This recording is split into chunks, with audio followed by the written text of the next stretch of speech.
They're new, so, you know, they have like 1,000 different adjustments. Jeff, how you want to run this? You want us PGs out there so we're all in But yeah, I mean, just shut up until spoken to? That's fine. Before. I'm tired. I'd like to say if I snore. He's Wagler then, okay. He is. Nice to meet you. yeah, He is a waggler. Okay, he is a Wagler. Yep. Sorry, I told on you. Yeah, and I'll kind of, I guess, I've seen you, but. Yeah, so Jake Cox, Jake, yes, yeah, yeah, nice to meet you. I met his brother, Chris, Yes, at the Lakes Council meeting. yeah, my brother is the president for the Lakewide Association Yeah. for the Long Lake that's formed. Yep.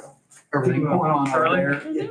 Does everybody have from the plan commission? He's have a- one of these? I believe so. Biology and Last time we science talked, I background. believe so. The last person to need one was More Burlington. expertise. So when's the last time you've taken them back and updated? He sat next to me at the meeting, so. Yeah.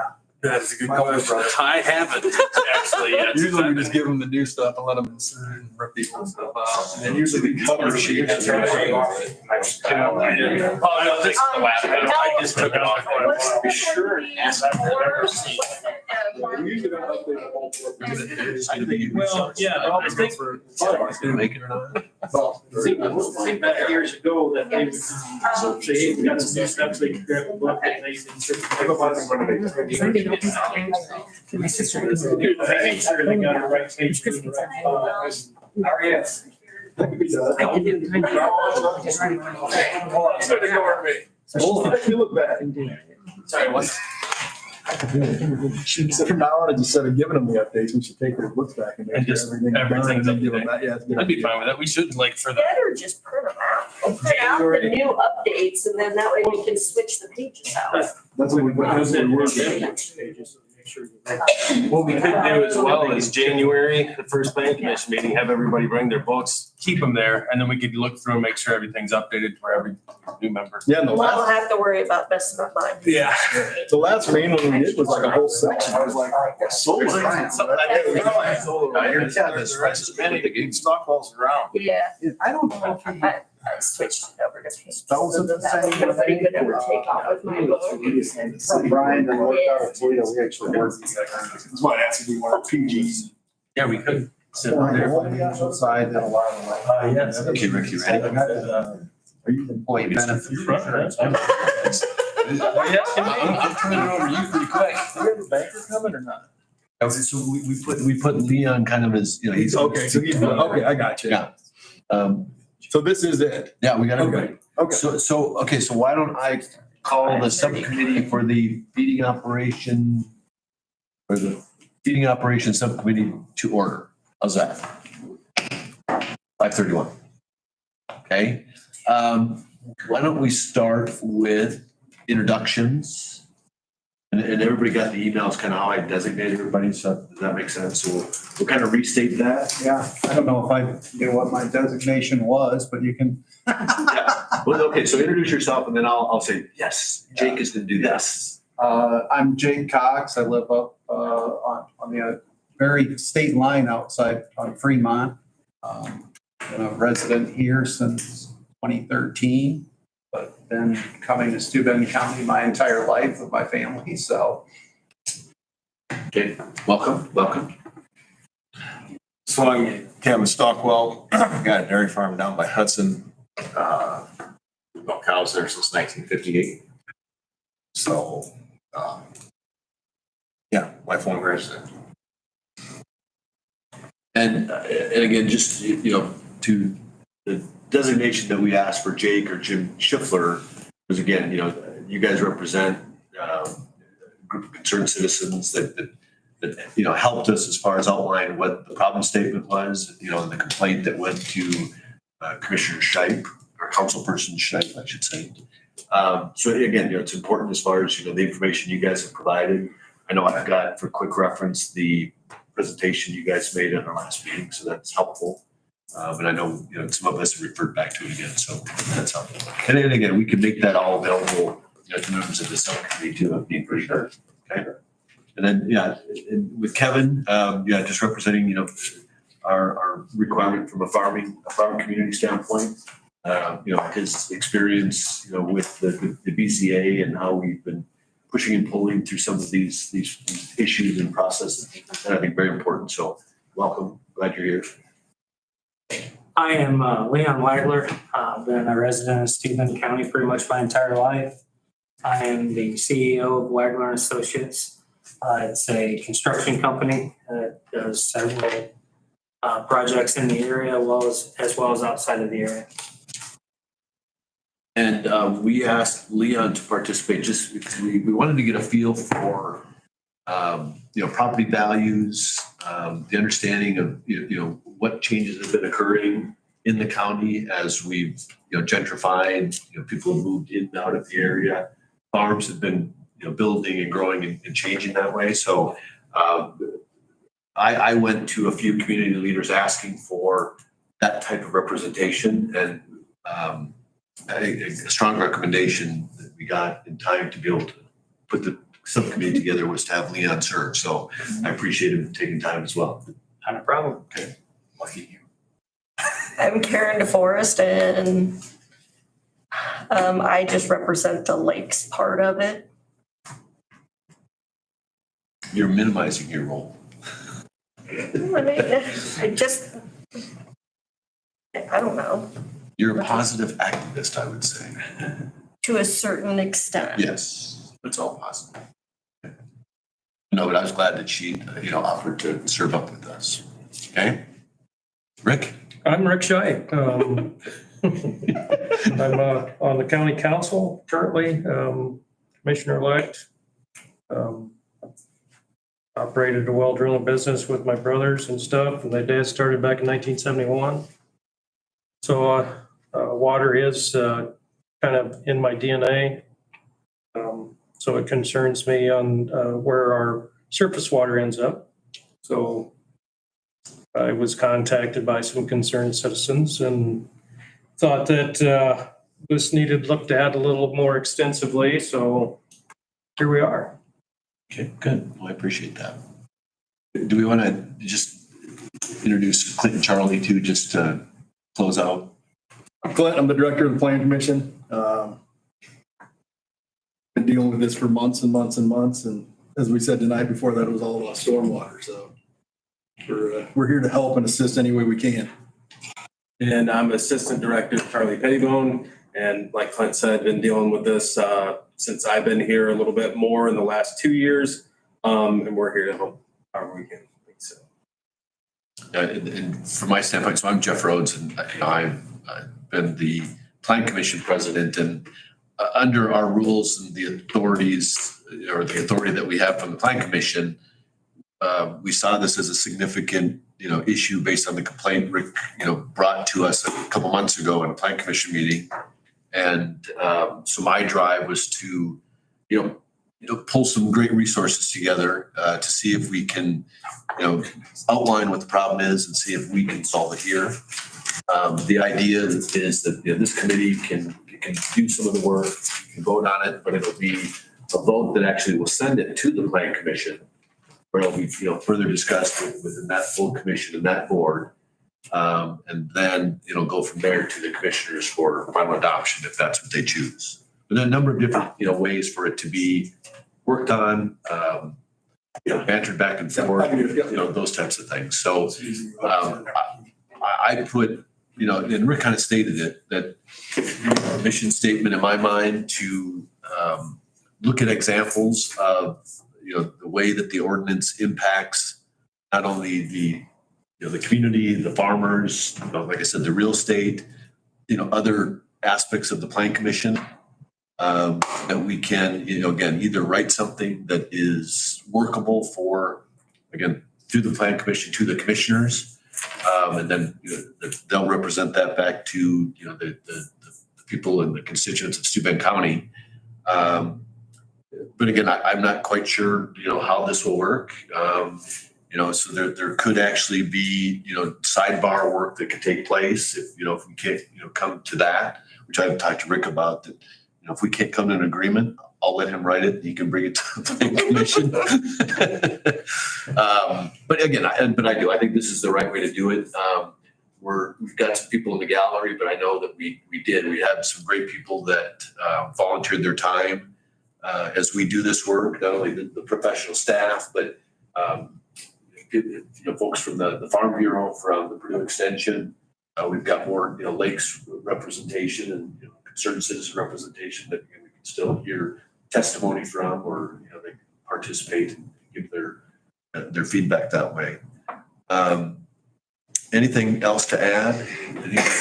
One question, when you were talking about kind of the process, for the commissioners, is there a particular deadline that the plan commission has to make these recommendations, that things have to be adopted by the commissioners, or how's? No. I don't know how that works. There's no particular deadline, no. These ordinances like that can be updated and changed at any time that it goes through the correct channels to get there. Yeah, and there's a very well-defined process. So once the plan commission gets it, then it goes to the commissioners. There's, publication dates and, public testimony dates and those types of things. And by that time, we just kind of ride along for them. If we can help out further, we certainly will. I think the only thing I would add is just, and I don't know that I shared this. I mean, professionally, I run my own business. I do insurance work for 29 years with businesses, but I'm an elected, township council member, and, I constantly get stopped every time I leave my house by people because of the involvement and a lot of the concerns. And I think people are just pleased that, this is happening as far as actually looking at this and making these considerations. So I think it's been very positively received by, everybody that I talk to, because, people know me from the professional side or personally from having kids at Fremont and stuff, but this has been a whole different animal the last few years, and, a lot of hours and work. And I guess, the one thing I always say is, I'm all for progress and, development in those things, but it's just got to be done, respectful of the neighbors and the environment and all those things. So, I mean, I get very touchy about that. Well, the lakes people versus farmers. I mean, that's not what this is about at all, because, it's everybody, relies on that aquifer and having clean water. I mean, I think that's something we can all agree on, regardless of what your hobbies are or, what your professions are. I mean, we all got to have good groundwater to drink from our wells, so that's the one thing that I think we're all pretty, solid on that. We know that's, you got to have good water to feed your cattle, right? Or to let them drink. Well, the first environmentalists are farmers. There's some better than others, obviously. I agreed to do this just because I haven't. You laugh about it. Because I kind of just put your name out there at the plan commission meeting, and I said, I want him on there. Kind of voluntold. Yeah. Yeah, voluntold. But on the other hand, I've lived this. We've been small. We're on the larger side. As Leon can tell you, the size we're not large in the ag world, larger than average. So I still feel, and I tell people, I have the perspective of being small, and I understand the large side of things. And, last thing any of us want to do is destroy water. And I'd love to sit here, and I've sat through several capable hearings on the PTA, and I would love to argue some of the myths and misconceptions that are out there. And that's part of the reason I agreed to be here, is that there's a lot of misconceptions that I wouldn't be able to represent that just aren't true. So that's why I'm here, or agreed to be here, or voluntold to be here. Yeah, I was excited when I got your email address. Yes. It's a good sign. Well, I'm sure you probably forgot more about farming than I'll probably ever know. So I certainly appreciate it. One of the members of in my township was multi-generation cattle farmer, old school grazing, pasture animals. And when he started stopping at my house and was very serious about, something's going to have to change or this is not going to go well with somebody with that level of experience. And actually, I believe he was like a a city engineer before he retired and came back to take over the family farm. That's when I was like, this isn't just people freaking out about, myths, because I was like, wow, if he's that concerned, I better take this more seriously. So, that was one of the barometers that kind of, got me to engage honestly with somebody that had a ton of experience, in raising cattle specifically. So just to share that. I think Leon would agree, there's a huge difference between past agriculture and modern agriculture. Yeah, there's a significant difference. Between 50 years ago and today. Yeah. On all 20 years fronts. ago. 20 years ago. Yeah. It's become a corporate business. Just from your perspective, what you've seen, in your family as the world's evolved, have we kept up with the changes as far as what we're talking about here today, or do you feel we really do need to do some things? Just your gut feeling.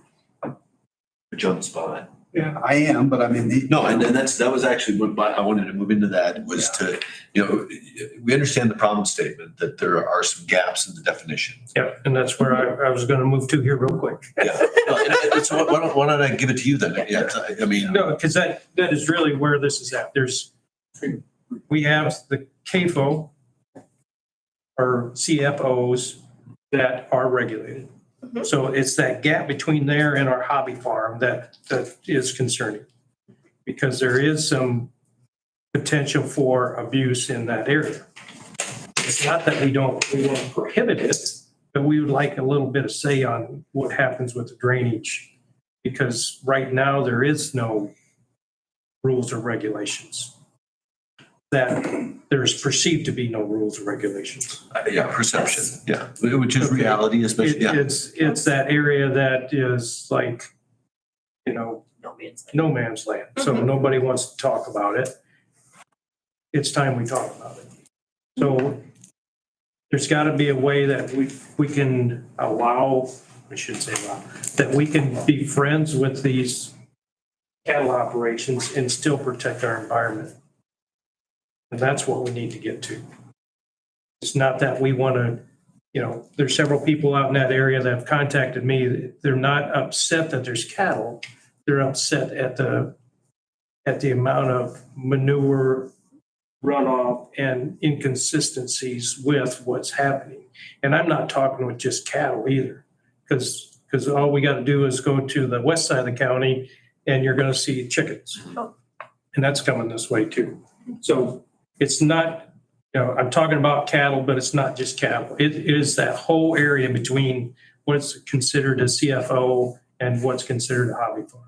Because we have definitions pretty clear for both those, but that whole gap in between is kind of left up to, however we perceive to allow those to happen, and we just haven't done anything.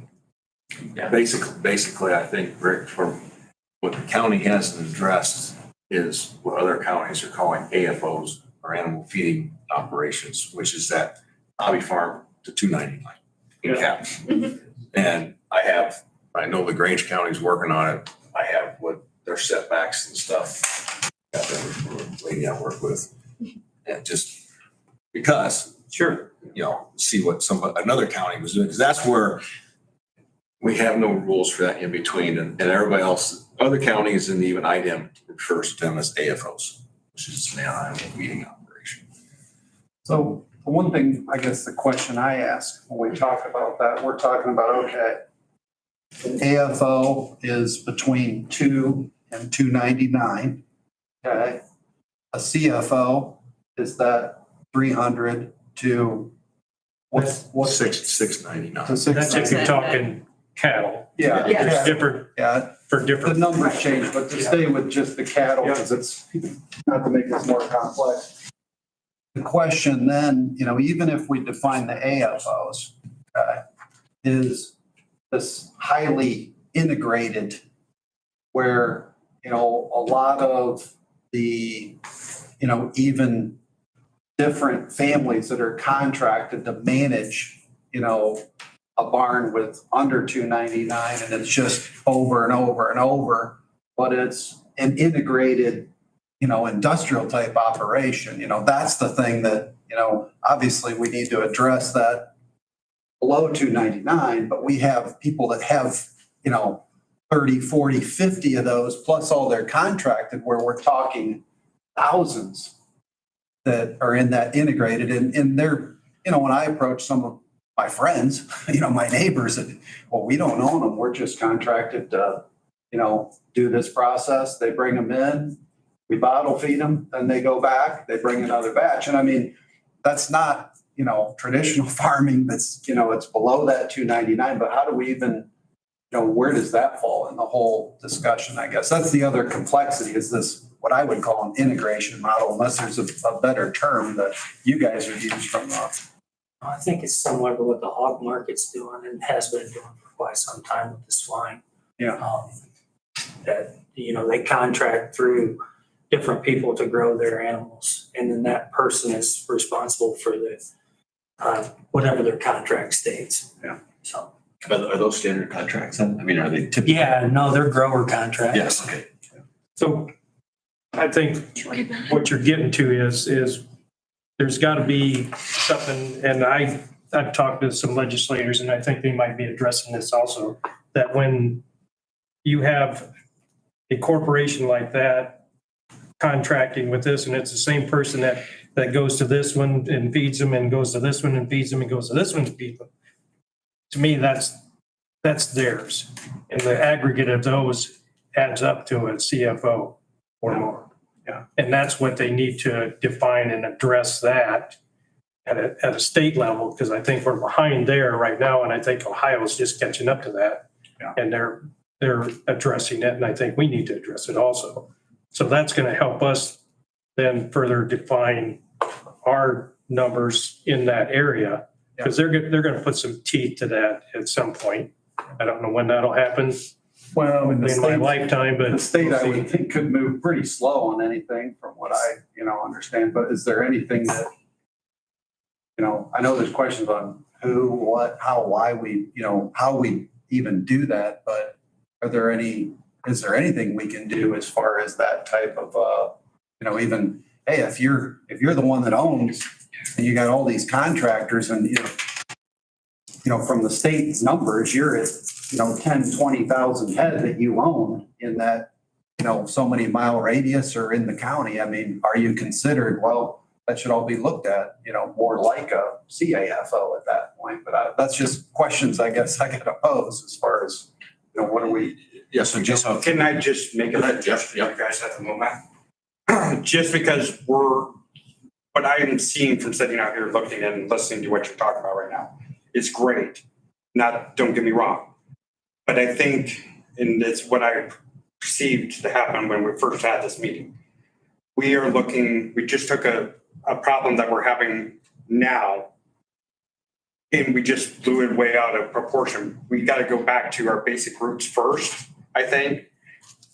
I like the idea of the AFO, because right now, what you're looking at, and don't take me wrong, there is another big corporation in Steuben County, tax base, employs a lot of people, that if you're doing what you're talking about, you're going to include into that.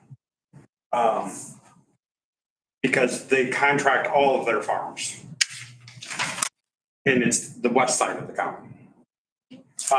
So I don't really think we as a group, or the county as a group, and me being a county taxpayer and not the health department at the moment, want to take on to that group.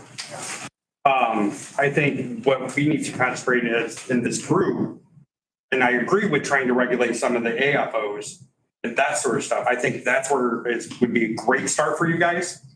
Not going back to health department things, would be a great start with you guys. Let the state take on those guys because those guys have a lot more money than anyone that we have in this community. You're with the health department? I am with the health department. Okay. So I'm Jason. I'm with the health department. But I think that would be, and that's my opinion, and just take it for what it's worth as the professional looking in and looking as the health department looking into it. Because I think you guys will have a lot of teeth in the AFO, and that's something that easily could be done. Yeah. And again, the AFO is going to cover those guys, it's going to cover those guys, it's going to cover our hog farms, because I can guarantee you we're going to have those coming in the community soon. Just because of what's going on to the north of us. I know they're staying north of us at the moment, so we're happy with that. But I think that AFO area is a good concentration. And I think, not stepping into Jeff at all, I think you guys as a group need to decide where you want to go. And I know we had a little bit of that discussion in our first meeting, but I think really you guys need to sit down and decide what kind of goals you want to come out of this group, if you want to come out with anything, because at the moment where we're going, where I see you guys going, is they'll end up Rick writing the whole thing, and I know Rick doesn't want to do that. Just because I know two of the gentlemen that are sitting up there. I know Rick that's sitting up there. I know Karen that's sitting up there. I know a little bit about your group and what you guys do. We all have our opinions and what wants to be done. And we need to bite it off in small bits, or you guys need to bite it off in small bits. Start where you can and then work your way up to it. One reason stormwater plan hasn't gone in many years is because it's a whole rewrite.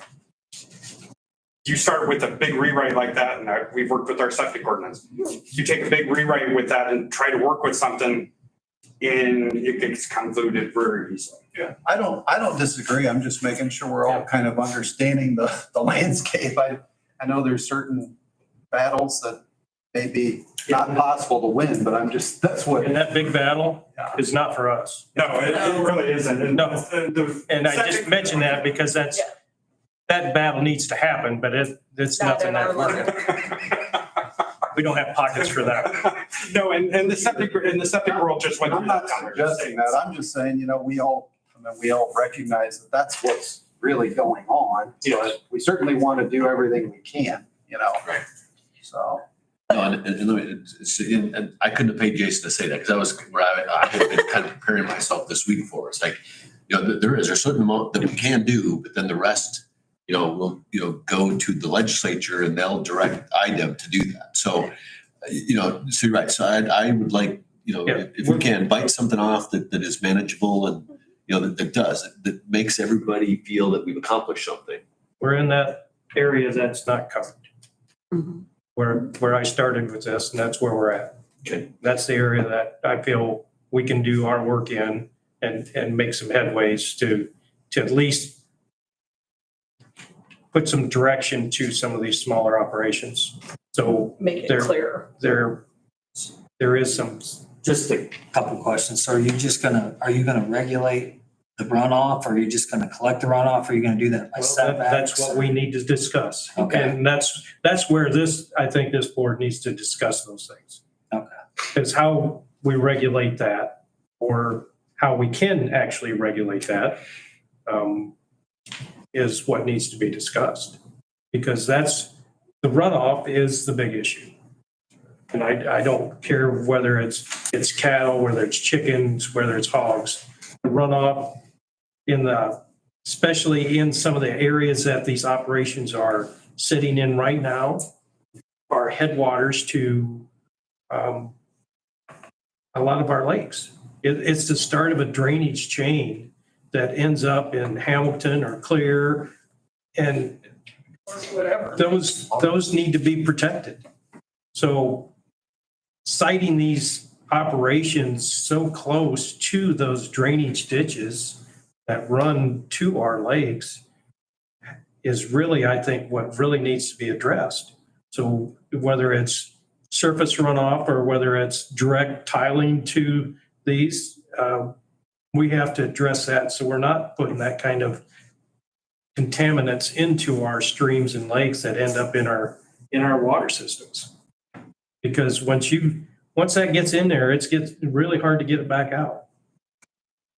And just plain dumb, I don't have the answers to this. Have you guys tested the waters, and the waters are contaminated? Upstream and downstream? Unfortunately, I sit on the Lakes Council board. Yep. But I'm not representing the Lakes Council, just making that nice and clear. Yep. But they do test the water. We have a professional that we hire that does come out and test the water 3 times a year. Now we don't do it during the winter. I think they're possibly looking at doing that, but I can't say for sure if we're going to or not, if the Lakes Council is going to. But I think in that whole perspective, being a lake person, I think we also need to look at that just because the ag possibly could have manure run in and it could feed to an algal bloom in a lake. We also have to look at ourselves because we put fertilizer right up to the lake. Yeah. Well, when it rains, where does that fertilizer go to? So it's not just the farmers, it's us too as Lakers. Absolutely. So, I mean, we can't sit there and point fingers at each other. We need to really work together.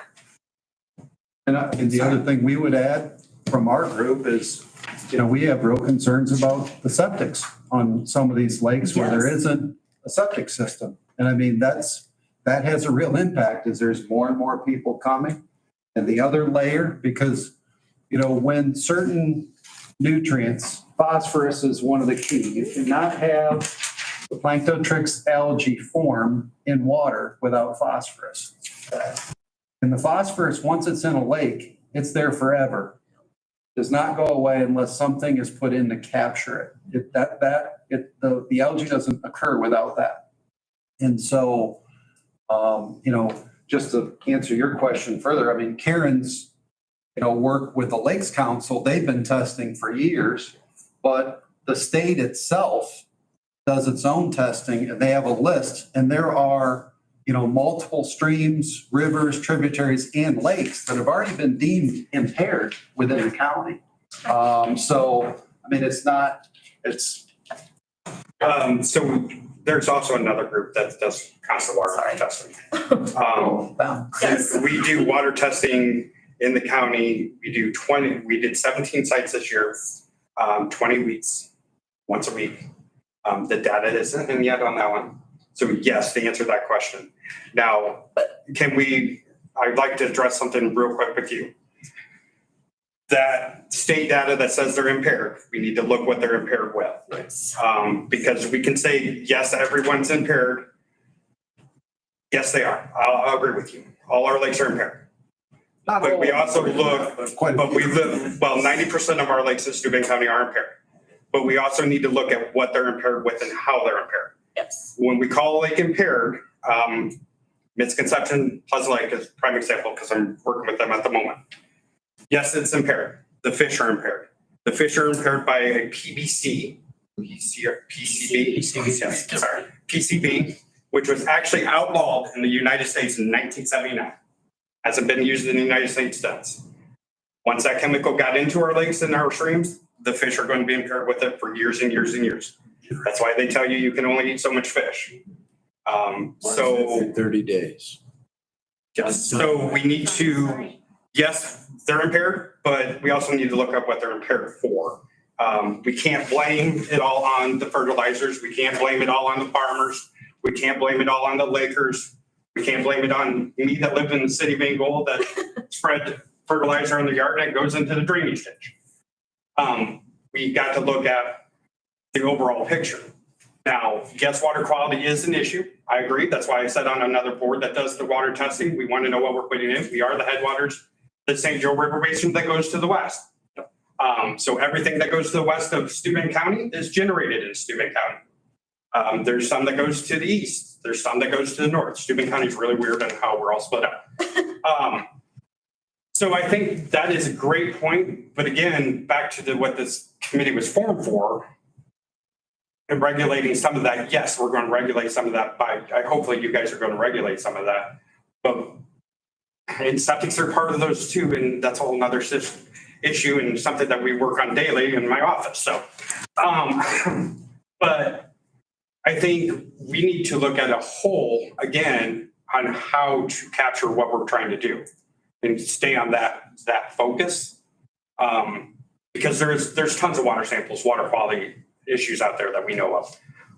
Like I said, we're hopefully on Friday going to get the answers to what our tests showed us all year long. I looked at 17 of our sites or 18 of our sites. I would say over 90% of them, they were high in E. coli every time that they did it. I talked to a state dean IDEM the other day because I read a report and I was doing some fact checking on it. And he was up here 10 times this year, tested a stream 3 different times. He said the highest he was able to get in nitrate in that stream, which was in that area, was 2 parts per million. And he said that was in a drought and there was no running water. 2 of the other sites that he normally tests were dry. So yes, runoff something that we need to look at. He said during the wet season when it was running, it was 1 part per million, which is way below the level that they're concerned with. I think it gets up to like 6. Yeah, what is it a concern? I think it's like 6 parts per million that they really start getting concerned at. So where I guess I'm driving at is we just need to take that data with a grain of salt that we're looking at and make sure that we're looking at what we're looking for when we look at data. Data, there's a lot of data out there. There's a lot of data that's what we call good data, and there's a lot of, which is Lake Council data is great data, don't get me wrong. The reason we started this strategic water group, I'm not going to say the whole name because I get confused every time. I know. Which includes the Lake Council and includes us, includes soil and water, includes trying in St. Joe River Basin. I think if I rinsed one. But the reason we started that is we want to look at that data, collect data, what's happening in a time frame. So, and I will tell you the actual time frame we do it. We do it right before summer hits here. So we do it before Memorial Day, we'll end after Labor Day. Right. There's a reason we did that. We're trying to capture the impact that were happening before the Lakers get here and after the Lakers get here. Baseline. Okay, and during that time frame. We're trying to just figure out, are we having more of an issue with E. coli or are we having less issue with the E. coli? One reason they don't do E. coli in the winter is because it dies. It's very slow growing in the winter. That's why they don't do it. But so that's what we're trying to capture in those. So that's why we're doing that. So we're now at 2 years with that group. We have a 3-year grant. So we have 2 more years after this with our grant to pay for it. We'll get that data and hopefully do something with the data. Is what I said about the phosphorus in the water one of the? No, phosphorus is, you're absolutely right with phosphorus. And most of that phosphorus, by talking to Reba at the Purdue Extension, phosphorus is a chemical that is put in by not organic fertilizer, it's inorganic fertilizer. So it's produced fertilizer. Okay. So that's the stuff that we're putting on our lawns. That's the stuff that farmers are spreading in their field. That is not natural. So not the manure. That's all the other fertilizers that we're throwing in there. So phosphorus is, yes, it's one of those, but that's the phosphorus main base is in our yard fertilizer. Yeah. You can buy it. I know there was a push a couple of years ago, I don't know if it was through the Plan Commission or through the Lakes Council or through somebody to get it passed that made it out legal to spread that on our yard.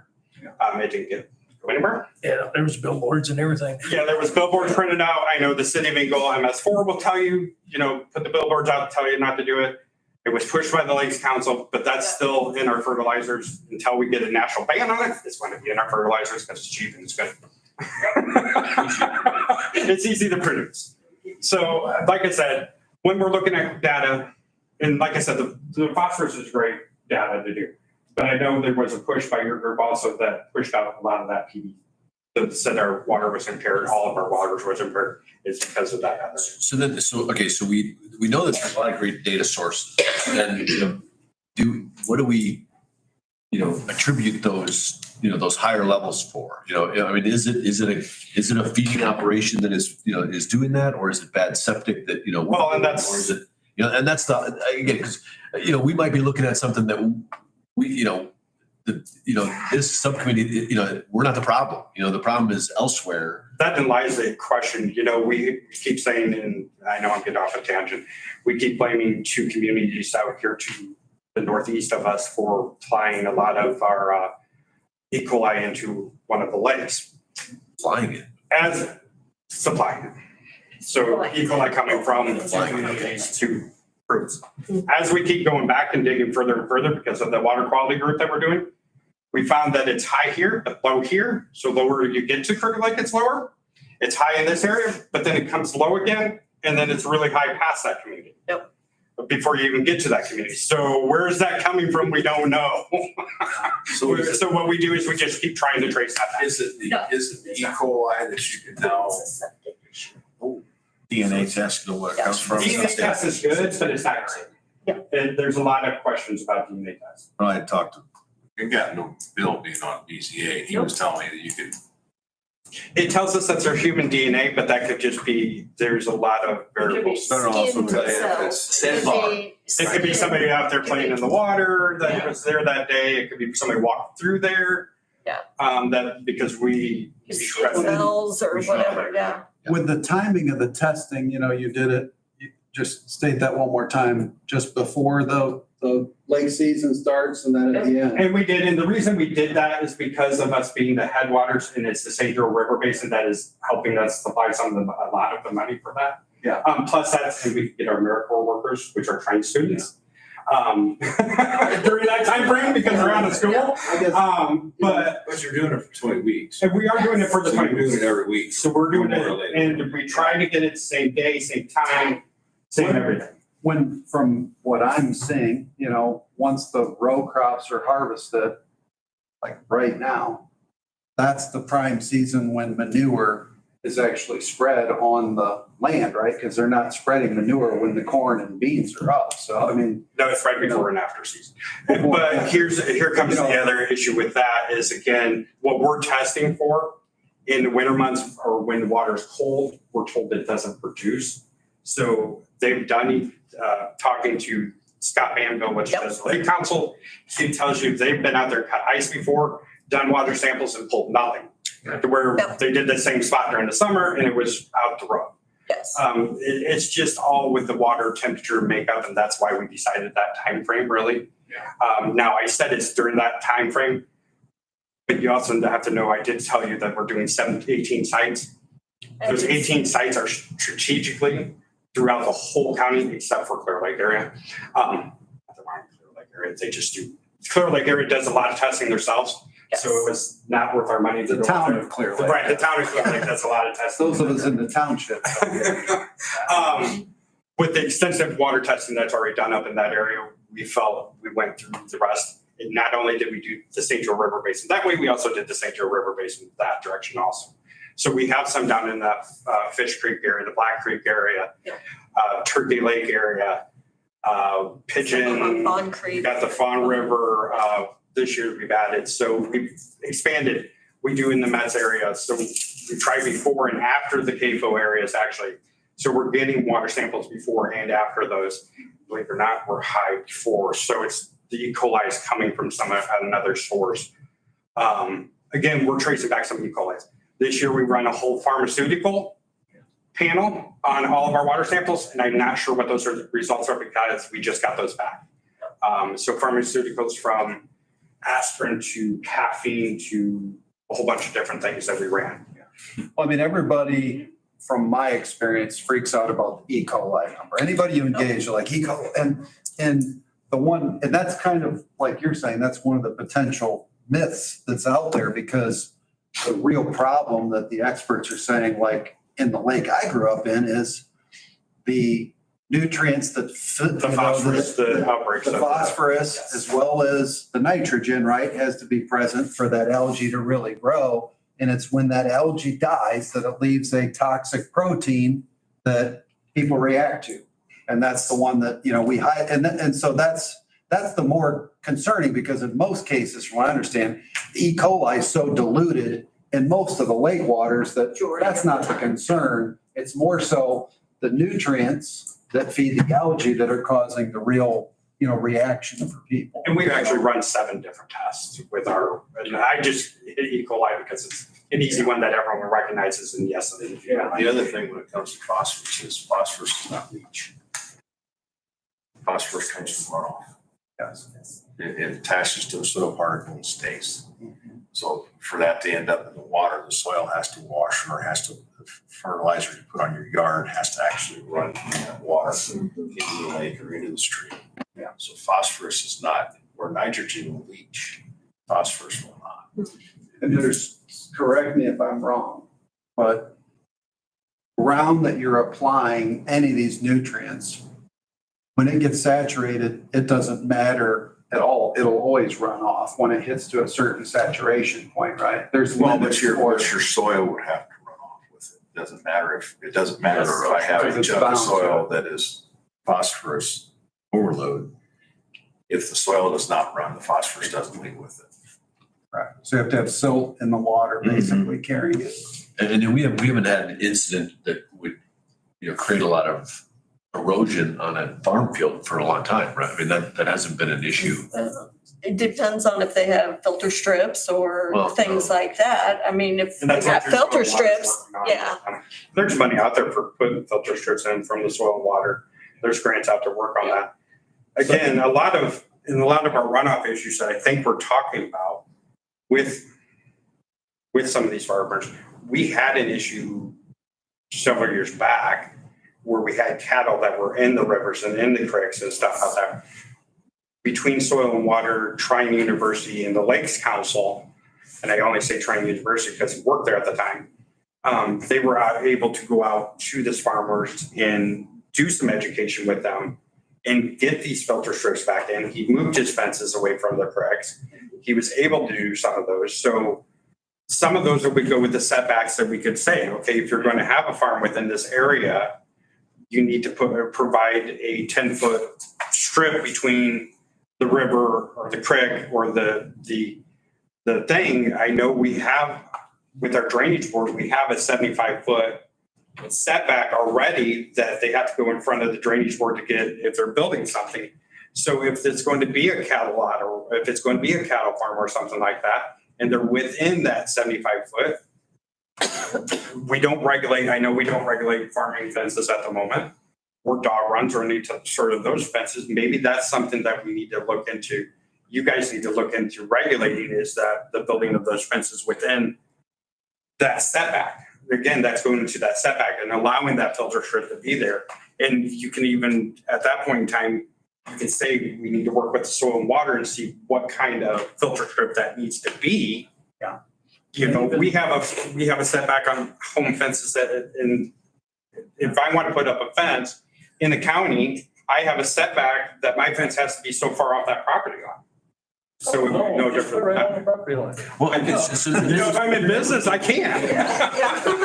well, okay, so I guess, we're kind of narrowing, how broad of a, solution we're gonna have to have. But let me bring this up and jump in. Please. So he brought up contract feeding, and that's the way things move, no doubt about it. It's just the way it is. But I would tell you on the hogs and the chickens, that the facilities, the buildings, and manure handling are up to the owner of that property. Am I saying, Now, some of them will furnish it. will furnish the manure hauling?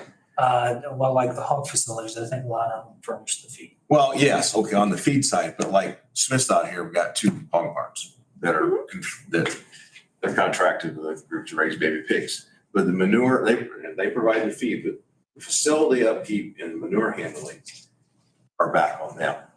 And that's where, if you want to talk about all the barns that are out here that one person is control of, you, in my mind, the place to start is that the owner of the facility is actually responsible for runoffs. Manure, even if it's contracted with somebody, or storage, that is where, because otherwise, in my mind, if you say, well, because he owns them all, they'll just start selling the animals to the person who owns the farm. That's just the way the contract would get wrote. So it really needs to be attached to the structure. Yes, that's The what. owner of the structure. Owner of the structure is responsible. And it doesn't matter who brings the feed or who owns the cattle, but if you go back to who owns the structure is responsible for the runoff and things are done properly. And it doesn't, because I read, we've talked about this in your the definition of rules, what a capable operator is. There's no doubt that out east here, he falls under that. We fall under that. We have 2 farms that we have heifers on that are not IDEM regulated because of size and distance, and they didn't need to be. Right. So technically, we fall under that. We run the same way as we run the CAFO. As far as manure handling and all that stuff, because that's just the mode we're in. But, so when you talk about the AFO and what restrictions or rules you could apply to them, in my mind, it could be that the owner of the facility is actually responsible for a couple, 3 things. And it might help that situation. Because I've made the comment, not everybody would agree, but I don't really care how many animals are in that barn, whether it's 100 or if it's 3,000. As long as you have manure storage, you have a manure management plan, and you control runoff are the 3 important things. Am I wrong on any of that, Leon? That's what affects the environment, Yes. so. Okay, so then, can you And do you self-regulate, Mr. Stockwell? Self-regulate how? Well, the runoff and, I mean, you don't care about the number of animals, but as long as you said manage the runoff and so forth, so you would manage that yourself, or is that an expectation of IDEM? Well, I'm under IDEM rules, but yes, They would come out and help you do that, or is that something the county's thinking of doing? I'm just thinking, because we're talking about, just basically. theory here. Management plan. Yeah, I mean, how?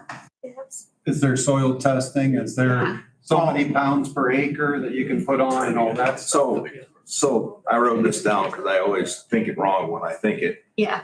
But so many times I hear people say, well, you applied way too much manure, whether it's me or Leon or anybody else. Mhm. So here's the things you have to know to actually do in your manure management plan, are the things you have to know. And I have to do this because I am IDEM regulated. I have a manure sample analysis, so I know what nutrients are in the manure. Mhm. I have soil test the ground every 3 years, which is really often enough because we've tried it every year and it really doesn't change that much, or we can predict what it'll do. You need to know your historic crop yield, whatever crop you're raising, which gives you the nutrient crop removal from that crop you planted. And then you need to know your spread rate that you're going to put on per acre of the manure, and you tie all that together to know if you're applying too much. So when you drive by and look at the field and say, man, they applied way too much manure, you could be right, but you have to be able to answer them 5 things to have an intelligent, or correct, I should say, not intelligent, sorry, a correct opinion on whether I applied too much manure or not. so it's not by smell, I mean, Yeah. Smell being, And as these 2 know, smell. Yeah.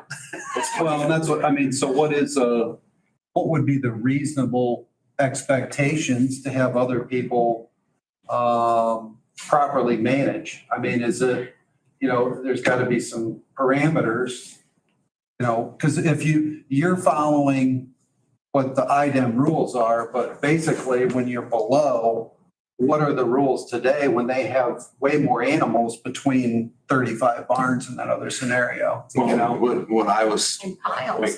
before that was that the manure management needs to go back to the owner of the facility. Okay. And out there, I know that there's a lot of it being contract hauled. Or they're not hauling it themselves. No, I believe. It's all Yeah. licensed. Yeah, right. And the people hauling the manure out here are licensed applicators. I have a manure hauling license. I thought it was the dumbest thing. I've hauled manure for 50 years and all of a sudden I have to go get a license to haul. But I did. In fact, I went to a park meeting, continuing education meeting last week in Fort Wayne. It was all manure. Actually, it would have been great. Don't have time, but part of that presentation, it was one of the best ones I've been to, would be great for everybody in this room to hear. No, and I guess we're looking for the resources like that too. Yeah. Mike Holman with the Farm Bureau, he's offered up some additional information like that. Is that a good share from them? Yeah, they have it. I have there's a lady in the Grange, Topeka, that her whole job, her whole business with her, I think 6 employees now, is nothing but working with IDEM permitted farms doing their manure records, making sure things are done correctly, keeping you in the loop on rule changes.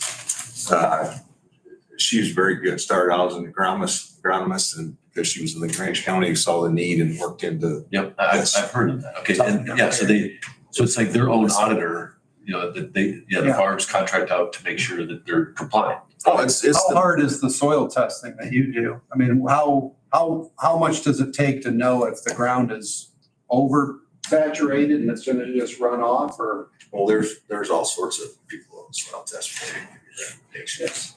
What is that cost per acre? Just an idea, I don't remember. The independent guy I used for a long time was at $4 or $5 an acre. It probably went up from now, but, and then I was in this, but I didn't bring it.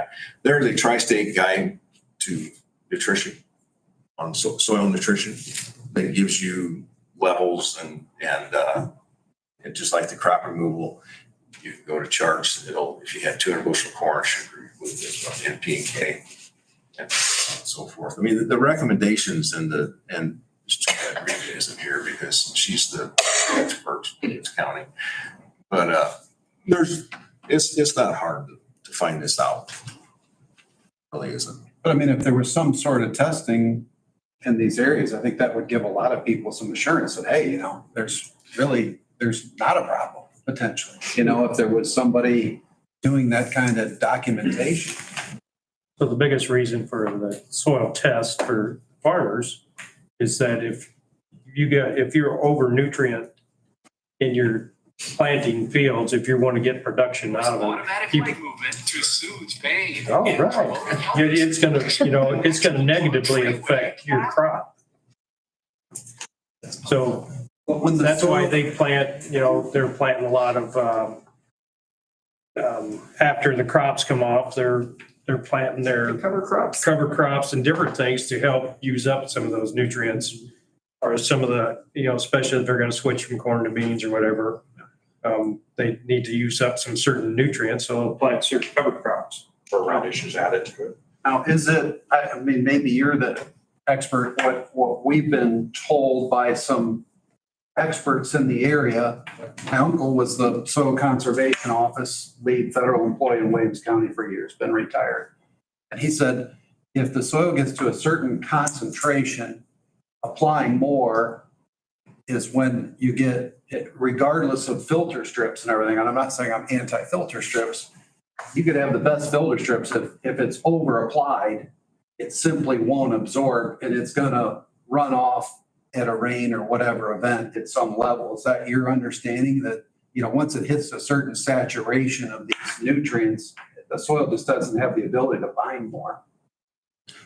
Well, there comes a saturation point that runoff of nutrients would be easier to happen. Yeah. Yes. But are they doing, I mean, I guess, our farmers over applying because that just is more cost, that they're. Exactly. I mean, so in our case, 15 years ago, 2 days ago, we moved into the first barn that let us go from 200 cows to start to where we are today. Before that, we spread manure very localized to the farm because of time and equipment. In the last 10 to 12 years, I have not bought any commercial fertilizer other than nitrogen. It's because you can't keep enough nitrogen there from the manure. But as far as P&K, I have not bought any because we take our manure and we rotate it in the big circle. We've got a farm that's 5 miles away that 15 years ago, we wouldn't haul manure up. Now we load it on a semi and do it. We are far more, I told when Karen and them come out for the Lake Life. Lake Life group, I told them, I said, we are far more able, we showed them the lagoons. We've got 4+ million gallon storage sitting there, which IDM requires at least 6 months. But we're hauling that because we can gear up. I mean, Until you start stirring. yeah.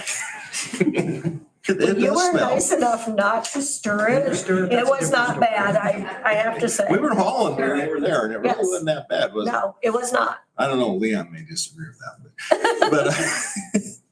but my point is that we are able find the help and gear up and haul it in a more environmentally friendly way. When we used to have to haul almost daily, you didn't have time to go 5 miles. Now, because of, and this is where I argue with the small versus large, whether it's a CAFO or not, having that manure storage has allowed us to haul our manure in a far more environmentally friendly way. And it's allowed us to store it. I mean, there's some places we have to clean on a more regular basis, but as far as the cows go, we are able to store that and haul it when the ground's fit, when it's not too wet, when we can work it in. And so there's advantages to being larger from a manure standpoint. I think From all around. Now, are you sprinkler or you just spread? How do you do your well, manure? we do all sorts of things. You do both? We do have a pivot there that, because we have 2 lagoons. The second one is more a gray water lagoon. We are able to run that through a center pivot, and we do part of that one that way and part of it will haul. We had an outfit come in from over at Goshen that has the ability to drag line, which basically you pump it across through hose to the field you're at. He has a big applicator and he is injecting it in the ground as he goes shallowly, not very deep. And, but it's very efficient. I mean, if I could haul it all that way, I would, but I can't. Well, that's what we see that up in Yeah. in Clear Lake Township. I mean, the dairy farms regularly doing. Yeah, they're drag lining up there, I'm sure. And so, yes, we do the cement lagoon that we scrape into daily. It has solids in the bottom that you cannot pump. And we load that with a loader and put it in spreaders and go spread. But again, all that ground, because we're doing it in the spring and fall, all that ground, when it becomes able to do it, sometimes if it rains or, but we try to work it all in. I picked up this guide, which is upstairs. Is this something that is I can't see. useful? Jason, you probably know about this one, don't you? In the essence of time, I was hoping Yeah. maybe, I know people had some commitments. Yeah. So I don't feel like we're at a stepping off point yet. No, okay. I do have to say, I do like where Jason came from, that we need to concentrate on the AFOs. Yeah. And, but I don't want to be so regulated, like, to be like IDEM, because who's going to police that? We don't have enough workers under the plan commission or the building department, or, you know what I mean? Where Jason, he's busy enough, and I mean, we don't, and I don't know if the county commissioners and the county council will want to say, hey, we're gonna hire 10 people to police this. I mean, that's another chunk that we have to look at also. And from an office standpoint, I think with like AFOs, I like the idea of with the structure. I mean, if we had additional setbacks, that's much easier to enforce. If we have buffer strips that require, that's much easier to enforce. But when you're talking like 29,999 to 0 is an AFO for foul, there's no way we're gonna really be able to know what 20,000 is to 30,000 is just by looking at a barn full of chickens. But if we require them to fill out a form, because we have a statement of proposed use that for permits, especially ones, we actually had someone fill it out for an ag barn that they're gonna have cattle in, saying that it would be no more than a specific threshold, because if it met that threshold, they need a special exception, things like that. But if the threshold was smaller, we could have different requirements. Like we already have additional setbacks for ag structures because they're allowed to be taller. Rather than 18 feet to the midpoint, they can go all the way to 27 feet. And they can obviously be used for more agricultural purposes. They have a 20-foot side yard setback as opposed to 5 feet. But let's say, I don't know, 100 cattle, 150 cattle, whatever threshold that would meet the AFO rather than your hobby farm. If that setback was more in line with the CFO of 300 feet, but it's actually like 100 feet, that seems like that's something that's way more easier to enforce from an office standpoint. Like as Karen said, we've got one code enforcement guy that wears multiple hats. And as far as manure quality goes, none of us are really qualified whatsoever. That's okay, that's Jason's job. Yeah. That's IDEM in the state. Well, that's what I was gonna say. It's IDEM's responsibility, which I think Ms. Lawrence, am I correct, or Susan, okay. Yeah. She brought up that it's IDEM's responsibility to do the manure. It's actually state chemist. Well, the state chemist, I should say. She But they- stated but a that call in our goes to last IDEM. meeting. Yeah, a call goes to IDEM and then they call the Yeah. chemist and the chemist comes out. So I For wouldn't enforcement. want anybody from county But to, I think that part of what he was saying, something that they can add in because they already have that statement of usage that they Yes. have goes back to what Kevin was saying with manure storage, Mhm. is they can also tag onto that, okay, what is your manure plan or what is your manure storage? Are we going to store the manure outside like they currently are doing on ground? Or are you guys going to require a pit? So, A concrete so pit going back with to that, segmentation? Yeah. the reason they don't, because once you make a structure to control that manure and store it, then you become a CFO. Right, under the current regulations of how we have it written. Now, if you're going to write in an AFO, it would just fall under that regulation. So if you're between the 100 to 299 head, or whatever it is in fowl, or whatever it is in cat or pigs, you have to follow these regulations, and this is what we're requiring for that. So therefore, we're actually superseding the state a little bit because we're going beyond, I believe. Which Don't quote me what theirs is. No, I don't know On the that. CAFO. I don't know that superseding, because the regulations say we can clearly make regulations. We're not, undermining what the state. Right, but We I'm can saying make stricter that way we don't regulations. interfere with what they would consider a CAFO or a CAFO operation. Yeah.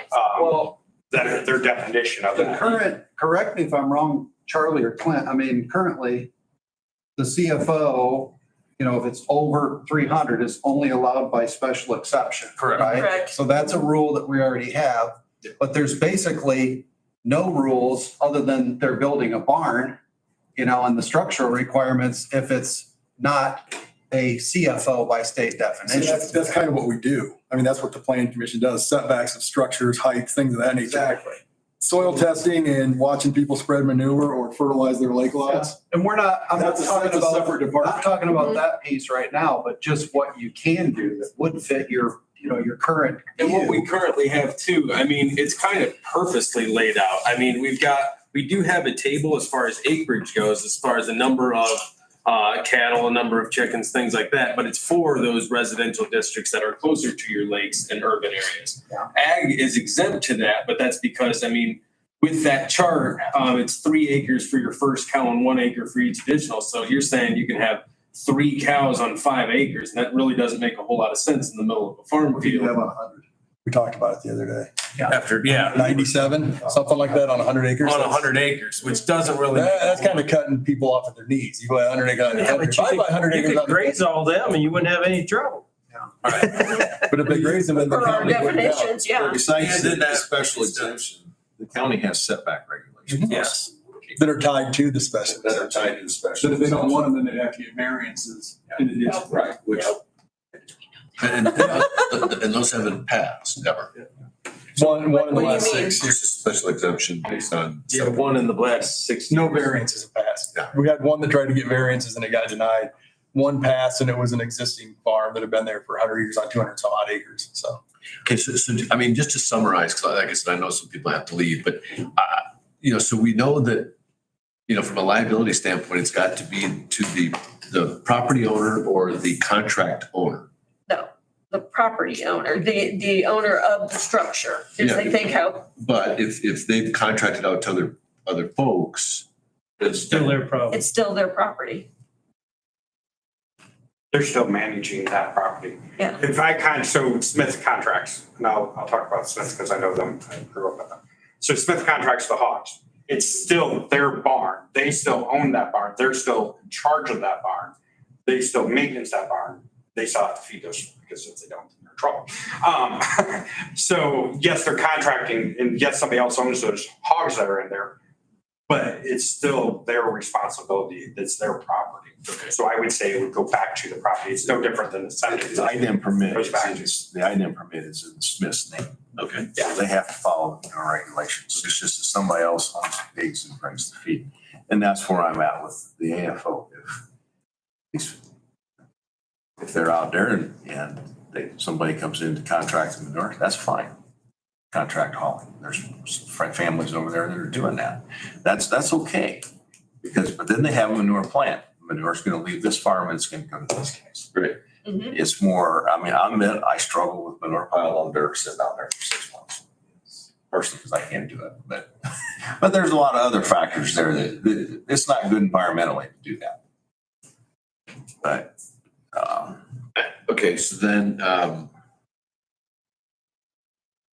want to ask an unfair question to Leon, because I know Leon is involved with a lot of these structures. But to put a manure storage onto these facilities, I mean, is it feasible to ask him to do that? You know, it's part of the reason we tried to permit a bigger facility. And we had all the manure storage covered in that facility. We had a contract where they were gonna send it to a licensed contract applicator that had a big crop needed for that manure. And he wasn't able to do it. So the smaller the numbers, the tougher it is on the manure management, because you don't have the numbers to offset the costs. Even when you were saying the lagoon storage, if you got 100 cows and you're trying to put in a lagoon, there is a lot, you know, if we're putting in a lagoon for IDEM or ODA, there's a lot of requirements as far as if you're in sand, you gotta have a geosynthetic liner. You gotta have a lot of things that most 50 to 150 cow farms aren't gonna have the funds to put in that.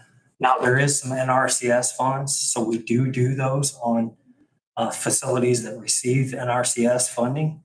I didn't realize that made a CFO or a CAFO in Steuben County, so I didn't know that was one of your I regulations. didn't realize that either. You have manure storage next to you. Because there was a couple of them that were going after NRCS funds. And unless you interpret it different, Clint, but the way I interpret in our book and our definitions, once it's manure storage, it ends up being a CAFO or CFO.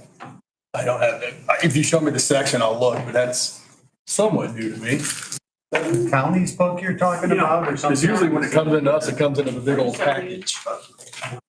And that's not gonna necessarily make it all, because the state's all based on the numbers, right? Yeah. The state's definition, yeah, I mean, the local definition doesn't preempt the state Are you definition. back at the definition or somewhere? I think it was in the definition.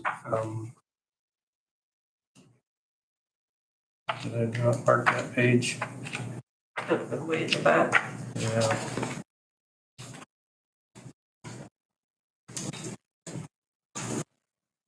Is that a public document that I can download so I can have a copy of the definition? It's all on the Yeah, it's website. of the zoning ordinance, chapter 24. yeah. Yes, I've only got the new book.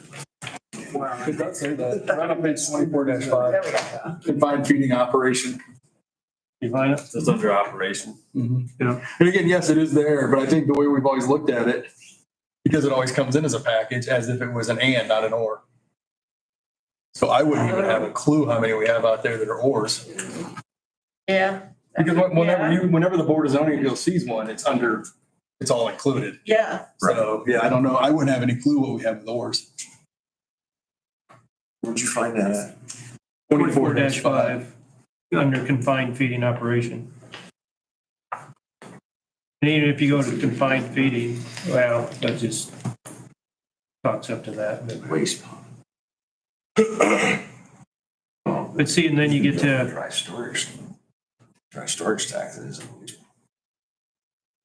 so a confined feeding operator, is what I think they're doing out there. Because basically, it's an individual or a corporation or group of individuals, a joint venture, partnership, any other business entity having charge or control over one or more confined feeding installations.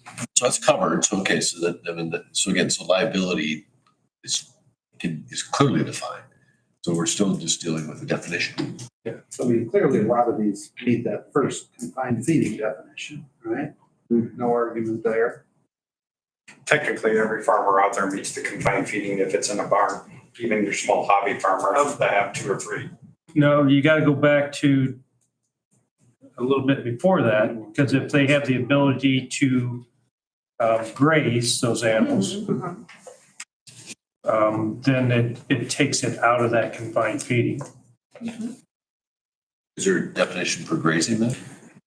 The only thing I got with grazing was Burlingame saying that you couldn't have 5 cows graze on 3 acres, so it wouldn't make. Actually, yeah, I got some Yeah. numbers from Farm Bureau, they talked about that. Yeah. I mean, that's if you totally grazed them.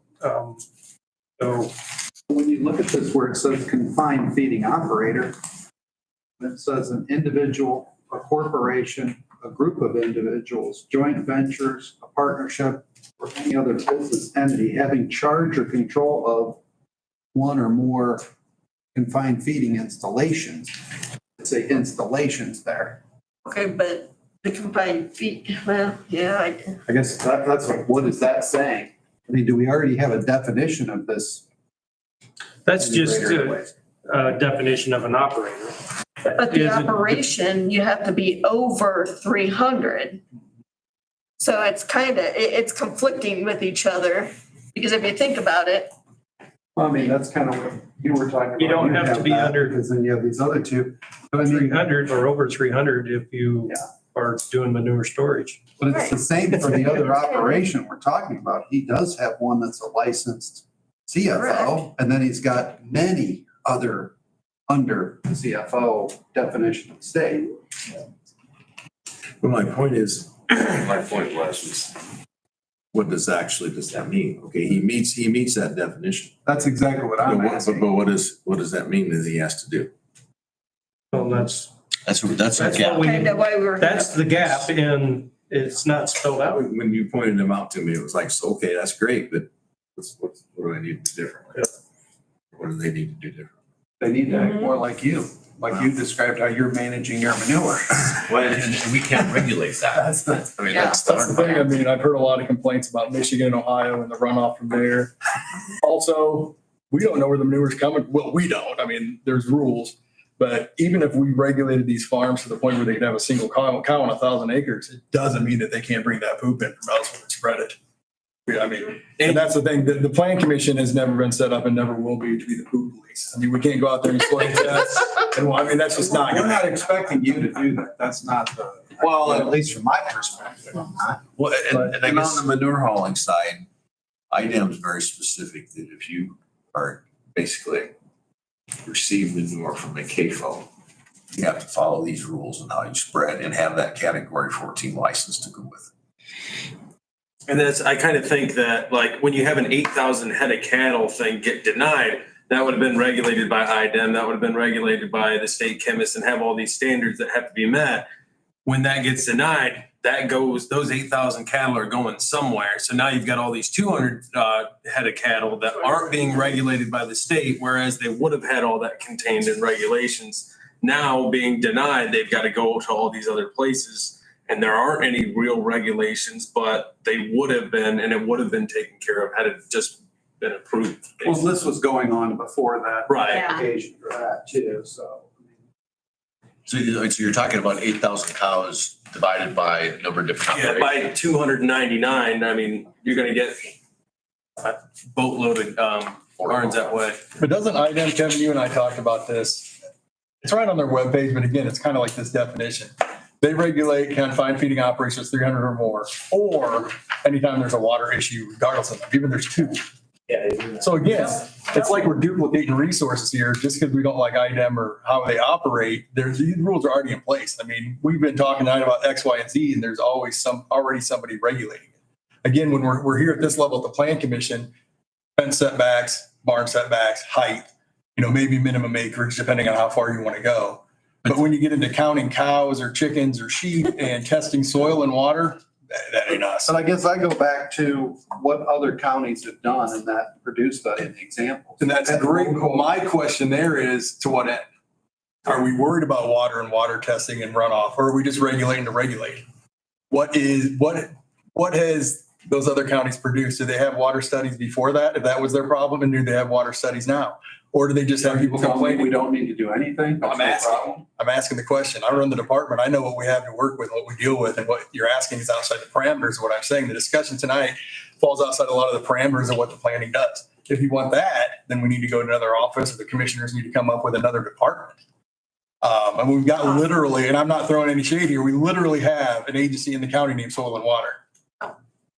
But they have no regulation. I'm not saying they do, no, I'm just saying here that We're the there's planning no commission. regulating. Yeah, well, Structure there. because that is, we will be head off, we couldn't get that approved by the plan commission. I mean, Correct. if we raise that, they'd say, no, We don't. we get the feedback that we wouldn't be able to pass that, let alone getting it to the commissioners as a recommendation. So, yeah, I mean, I'm not saying that we can't, I mean, but, this, if we need to strengthen the setbacks, and we understand, where the water's flowing to, and we were to protect that, from what, in a feeding operation. That's why I said, I didn't want to call it, animal feeding or cattle feeding. It's just whatever feeding operation we've got, it's more based on the setback, from, obviously other structures, but more so from the water and the drains, right? There's 17 other counties that somehow have done enhanced manure application and storage processes. You're saying county, again, I brought that up at the last meeting. Do you mean plan commission? Do you mean soil and water? Do you mean surveyor's office? The Purdue study, we'll have to go to it and see. It means nothing to me unless you give me the department. That's the problem. You keep saying county, and we've got a highway department. We have solid waste, or the soil and water. We have the waste district. We have the health department. We have the surveyor's office. We have the plan commission. We have the building department. That's just to get a permit for a shed. Right. So when you say the county, to me, it could be any of those There's entities. only one entity that regulates the, as far as what the planning commission does. Are you telling me other counties have different entities? I'm asking, are the planning commissions regulating those, or those other departments? Yeah, like maybe their soil and water might have regulations that they put forth, but they're might not have the regulating force behind it. They might contact IDEM because it's over Digging 5 more into acres. those details. Yeah, no, Because I think it's all in there. Absolutely, no, so I So think maybe that's one area we can focus on is what have they done? How have they done it? I would be shocked if any plan commission in the state's doing soil tests or water tests. That's just not what we do. I'm not saying enforcement they're for it. doing that, but there's 17 counties that have enhanced manure applications. And there may well be 17 counties that are doing it wrong and be found out in a lawsuit at some point. I want to do it right and stay within the parameters of what, oh yeah, we get sued and lose all the time. Yeah. Well, there's. That's what happens. Yep. How many of you won since you've been on the board? The warning we had about even putting this together. Yeah, we get the We gotta be big results, careful. don't we? Yeah. Well, okay, so can we, so again, I think that, so again, the ownership and the liability, that makes sense. Mhm. I think that the enforcement, that is, if we can get some more data, I mean, again, so where does that land? Because you're right, we might be barking up the wrong tree if it's an assignment that goes to a different department, Right. then it is, and that goes, but then that would be a rule that would go straight to the commissioners, not to the plan commission, right? But we could also all put this it can go in straight to the maybe commission. into Yeah, the ordinance. Yeah. Couldn't we add that to the ordinance that at this?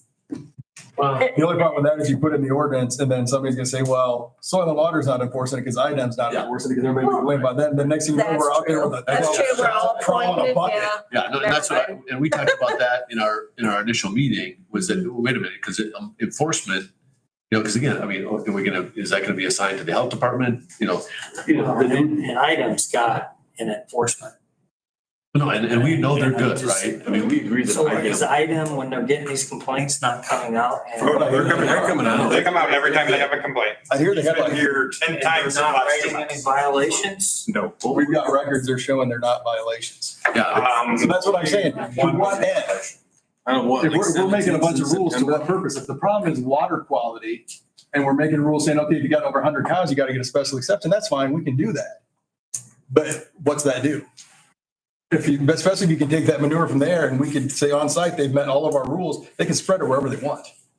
So that's my concern is, we're talking water quality here, that's another department. Because if they spread within so many feet of a river or stream or anything and that has a violation, then they become a CFO automatically. That's what I'm saying. That's what IDEM's rules even say. And again, any, Anything, even under 300, there's something like you just said, it's automatically IDEM. Okay, so say that happens, okay? Then if they automatically become that, then where does it fall for the BZA? Well, when you say they automatically come. You see what I'm They don't saying? automatically become a CAFO as much as they automatically have to follow the CAFO rules. Okay, regulated. okay, That's the proper way I to just put it. wanted to make sure that, And then the other thing I want to bring up quickly, and I know you want to get done, but I think, correct me if I'm wrong, again, you do this all the time. But a proper, when you talk about a confined feeding barn, if it's designed properly, there won't be any runoff on it. No, it won't. I mean, we've worked a lot in the bigger confined feeding space.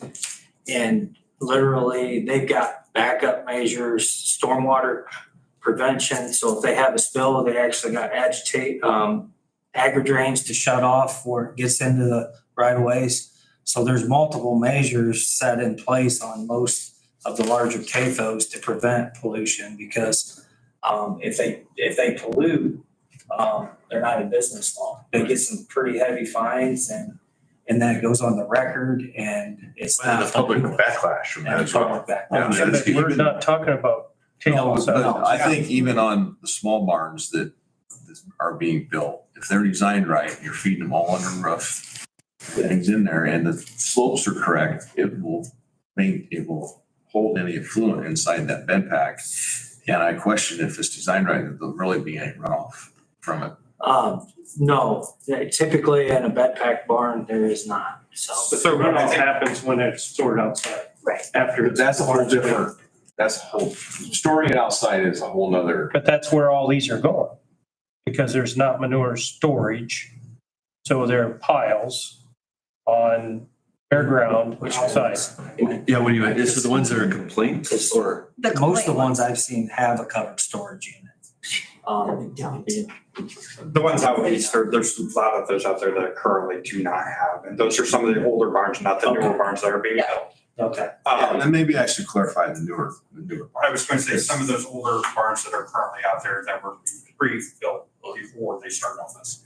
So, You're getting some piles and some storage areas out there. I do know of one instance that there was a pile of manure that was hauled out onto a field and was stored there all winter. Because I was out there in -1 degree weather, taking pictures of it. is it piles by that time? But since then, it was taken care of. And by the time I did get up here to take, or the state chemist came up here because it was frozen at that time. Can't apply on frozen ground. You will be contested that or not supposed to. When IDEM comes, do they make a call first or they just show up? No, if it is a complaint based, they will come and show up. There is no call. No warning. Now, the confusion is yes, there's inspections done on the farms, on CAFOs. If he comes to his facility for a routine inspection, he will get a call saying we're coming for a routine inspection. If you call in, one of these ladies back here call into IDEM and make a complaint today, they will be up here within 24 hours to investigate that complaint. They are a complaint-driven organization.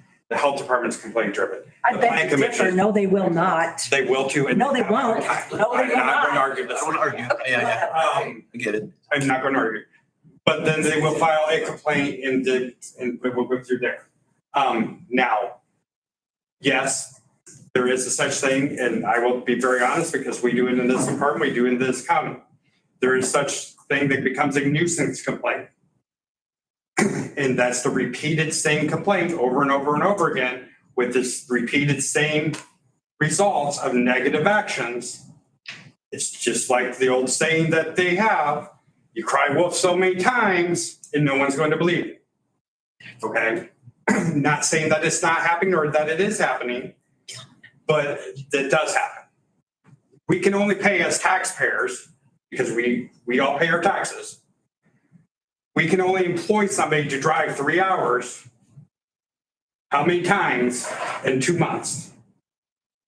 How many times do you want to pay that employee to drive 6 hours, because it's a 3-hour round trip, to drive from his location up here to investigate the same complaint that is found invalid? How many times does the county want to pay me or the plan commission or any of their employees to go out and investigate a complaint that we've been out to multiple times? Not saying that I won't, and not that we don't, but how many times is it feasible in me being able to do my job? Is the question that's always asked in that. Now, the question you guys have to answer, and again, is what you guys are here for, is how are you going to regulate and what do you want to regulate? As far as manure putting down on the ground, I don't think you're ever going to regulate that because I know that that facility out there uses a licensed applicator. Yes, they have manure coming in from Ohio. Yes, there was a spill this year. As soon as that spill happened, IDEM was on the phone. I was on the phone with IDEM. I was on the phone with their emergency response guy, which happened to be here just the day prior to that. And said, this is what's going on. He says, what's it look like to me? I explained it to him. I have a good working relationship with him. I explained what was going on. He said, do you want me to come up here? Do you think it's getting into this? We're going to get into this. I said, no, there's no way for it to get in here. We're good with the filter strips. I've looked at the waterways going to it. There's no actual action to that. He said, okay, I'll take it for that. He reached out to his IDEM guy down at the state, which does the CAFO. Same thing happened there. That was a freak accident by the truck driver, the hauling company. They forgot to latch their hood or latch their back. Didn't that was on the news then too, right? I don't know if it ended up on the news or not. Who I don't reported think that? that one was. And it was reported. It was reported that as soon as it happened. Who, was it the applicator? The applicator reported it to them. I happened to drive by through the area. Is how I got involved with it. But Basically, it was self-reported. It was self-reported. Yeah, they're gonna call themselves. Well, Yeah, they may be calling themselves because it you happened. know, everybody's human, everybody makes mistakes. And so if it was self-reported, they dealt with it, there's nothing more you can ask. And they did everything they had to do to clean it up. So I don't think you guys in this group ought to be looking at that aspect of it. I think you can take the definition and clean up your definitions a little bit. On the applicator, of course, now we know that he does apply to that, but where does it go from there? Is it to where you're going to regulate the manure storage on that facility, that it has to be on a concrete pad or whatever for the runoff or whatever you're going to do? Or does it have to be under road? I think you can regulate that a little bit because it's not regulated by the state. That's a production barn. At the production barn, they're hands off, okay? I'll be very honest, unless you have a complaint on it. Are we getting some runoff from that? I've talked to the IDEM inspector, and I know I'm running over and I don't want to meet you. I talked to the IDEM inspector because I called him yesterday because I was check factoring some other stuff and talked to him. He said, Jason, I have not seen any evidence of runoff from what I have inspected. And he said, you can usually tell because there's going to be dead grass around it because of the nitrogen. Again, that's why they don't add all that to their fields because they don't want to over it. It will kill everything that's there. He says there was no evidence of the runoff from that. We had a really dry year this year. Yes, I understand that. So we didn't get those. Unfortunately, we get the deluges of 3 inches of rain in 10 minutes. We're going to get runoffs. We're going to get CFOs or not CFOs, but the flushes from the city going down Pigeon River. We know we're going to have those because there's no way to control that much water in that short of time. We're going to have flooded roads. We're going to have all that. The question is, how do we manage the regular everyday activity? Again, the best thing I think you guys can do is set some setbacks from these creeks or whatever, or from the fences with those filter strips, and that's going to be the way to do it. When it comes to the water quality issues that we're going to have, I think, and I hate to say this, I think those are going to be up to the group of individuals that have sat down and determined that that's their responsibilities to, because we formed a group, we're gathering that information, working with other entities. How do we, as that group, go forward with that? Oh, by the way, Soil and Water is involved with that group. So is that something that we have to get Soil and Water involved with and say, hey, let's go in here in this area and see if we need more filter strips or whatever, and work with them because they have the grant funding for that. No, And they have I- education. Yeah, I mean, based. I mean, the Farm Bureau and, you know, and Purdue Extension, that's, you know, then they pick it up and they're out there in the field, right? They're explaining these things so that. That's their job. Yeah, and I love the way that they communicate, and they do the nice flyers and things like that. So, I mean, I can read it, not know anything about it, and I get it. You know, so I mean, I I get paid the big bucks to do it. No, exactly. And when you talk about setbacks, if you go to the fertilizer site, state chemist site, they have setbacks on there for hauling manure that maybe only apply to the larger farm, but there's no reason they couldn't apply to everybody. Well, and that's. As and a, it's as not, a, as a guideline to start with. Okay, so I think that, so Jake, can we ask you to, you know, get a couple of the samples out of those 17 that have something that's more restrictive, just, then if we have to get copies of ordinances or how they direct their ordinances, then we can do that. Okay. I know most of the people in the state, well, Okay. the northern part of the state. So we know people. I'd like to can we make that an action item out of this meeting? And I then think can, it states which counties with all the regulations, right, in that. And you said it was an application? How did you explain that definition? Because application is more like applying the manure not necessarily. or hauling and applying. 39 counties have buffer requirements, okay? And that the buffer zones, you can have any, you know, animal feeding operation, if that's the term, is anywhere from a quarter mile to a mile. And they're talking about from schools, churches, businesses, recreational areas, and that would include, you know, any waterways. You know, Is that for AFOs or CFOs? Okay, I was gonna say, wow. It doesn't necessarily Okay. mean grass. It's just we get space. We'll get you a copy. Because I can't imagine like 199, 150, trying to set 1,000-foot setbacks or anything like that. That's So gonna be. here's the, I was gonna give these to you guys so you copy them or have them, but, Grange County's proposed new rules. Minimum setback to shoreline or water line of a lake for an animal feeding operation, so under 300 head is a quarter mile. And that's the same I that, think we're about 1,000 feet right now. well, 1320 is a quarter mile. 1320 is what this. So we're 1,000, right? We're 1,000 and most, this is specifically CFOs and KFOs, but we've got 1,000-foot setback off residential districts and most residential Oh, yeah. districts are surrounding the lake. So you basically already have 1,300 to 1,500. You'd have the lakes. 1,000 plus the zoning district. So yeah, we're right there. We're right at that quarter mile. I don't think from, And some of I it's up didn't to go a back and mile, find them, but, you know. but to my memory, I didn't think them were a whole lot different than CFO and a KFO are half mile. And it has neighbors in here, but you can have your neighbors sign off if you meet the other. Kind of like a fence. Nice. Kind of like, yeah, no, I- 2 foot off the property. Exactly. You know that rule. To answer your question though, so 5 counties in the state require a pre-application, so that's giving them a lot more time to look at it, of 12 to 18 months for residential input, you know? So it can't be an expedited process. There'd be a lot more time, which would give you guys a lot more time to work through it, you know? But in my Yeah, opinion, for us, maybe the public notice. the whole residential thing and that much time frame, if I'm in an agricultural zone area and I'm this half mile away from them, I don't need to give everybody the resident or a mile.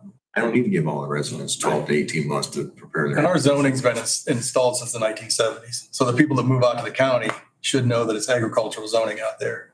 I mean, so that's one of those things where it's not like they didn't know what they were getting into when they moved out to the country. Well, but. And if we're really talking about nuts and bolts here, and we're talking about runoff, we're talking about percentages and parts per million and whatnot, why do we need 12 to 18 months for a neighbor to come in and say anything? What are they gonna add to the thing? I mean, if we've already done I'm this. just telling you what the data said, okay? I'm not advocating for it. But the one that we were talking about, that 17 counties have that enhanced manure application and storage processes. So we can pull whatever that information is from the Purdue study and look at it, if that could. No, I think we just need to get to a point where whether or not, and again, that's what I want to look at, is whether or not we've got something that'll pass the plan commission. And again, if it's, you know, applying, you know, to your staff and not adding any staff to it, nobody's going to approve that. So then. And again, I'm not throwing darts here. I don't think you're quite getting my point. You keep saying county. And that word there is meaningless to me. Like I said, we have so many different departments in the We're in county. Steuben County. We're talking about the county. You're talking to the director of the He's plan gonna commission. look into that a little more to see whether they're What specific, departments? which department. Yeah, and Or that's, yeah, I mean, entity. again, and if it does. You may if be it puts absolutely on- right. I don't know Yeah, without if it looking. says it's on the health department, I mean, then, you know, Jason's. Sorry, Or another created You're gonna department. take it to my board and. Exactly. Yeah. No, I mean, but that's, and I understand that's part of this process. And if we change a policy, we have to understand the impact downstream, no pun intended, to a department that'll take it on. Because then, you know, the commissioners will approve it, but then somebody will have to make the play to the council to get the funding for it. Right. But the one thing, I mean, I understand the planning commission is limited in what your office can do. I get that. I'm not arguing that, but some of this, you know, we've got to get to what can we do? Right. You know? What we could, I mean, literally what we could do is we could make another special exception. Anyway, so. Have you looked at the CFO special exception in here and see how that's laid out? So you go in the front and it says confined feeding operation. And then there's a little section here that says S or P. So it requires a special exception. And then in addition to that, there's a number off to the side of that. This says go to 9.02, 9.05. You go back there and there's all your setbacks and standards and height and filter strips or whatever may be required. Then it goes in front of the board, the BZA.